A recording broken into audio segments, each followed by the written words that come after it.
High বন্ধুরা, কেমন আছো? আশা করি তোমরা সবাই খুব ভালো আছো। তো আমিও ভালো আছি। আর সেই ভালো থাকার মাঝখানে আমি একটু খারাপ আছি।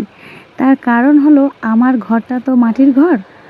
তো ঘরের এখন বর্ষাকাল আর আবহাওয়া খারাপ, তো দেয়াল পড়ে গেছে। আমার এই যে মাটির দেয়ালটা পড়ে গেছে, এখান থেকে ভেঙে পড়ে গেছে। ঘরে একটা টিন ছিল, আমি সেই টিনটা আমি আর আমার ছেলে মিলে দুজনে মিলে লাগিয়েছি।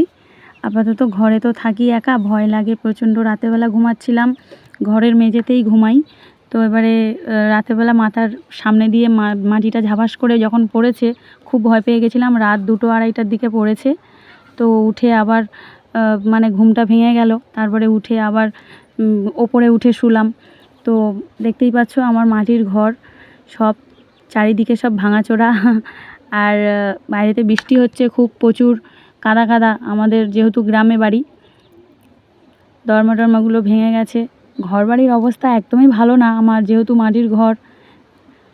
দেখতেই পাচ্ছ কীভাবে খুব কষ্টের মধ্যে আছি। আর এই যে ঘরের ভিতরে এখান থেকে পুরো দেয়ালটাই ফেটে গেছে। দেয়ালটা থাকবে না, অল্প একটু পড়েছে, কিন্তু দেয়ালটা ফাড় নিয়েছে, পুরোটা থাকবে না, পুরোটাই পড়ে যাবে। তোমাদের দাদাভাই তো থাকা কাজে গেছে 3-4 দিনের জন্য, ও বাড়িতে নেই। তো দুটো বাচ্চাকে নিয়ে থাকি খুব ভয়ে ভয়ে। আমি এই মেঝেতেই থাকি মেয়েকে নিয়ে। ছেলে আছে এই যে ঘুমাচ্ছে উপরে, ও থাকে। আর আমার ভিডিওটা যদি ভালো লেগে থাকে তাহলে লাইক, কমেন্ট, শেয়ার করে দিও বন্ধুরা। টাটা সবাইকে।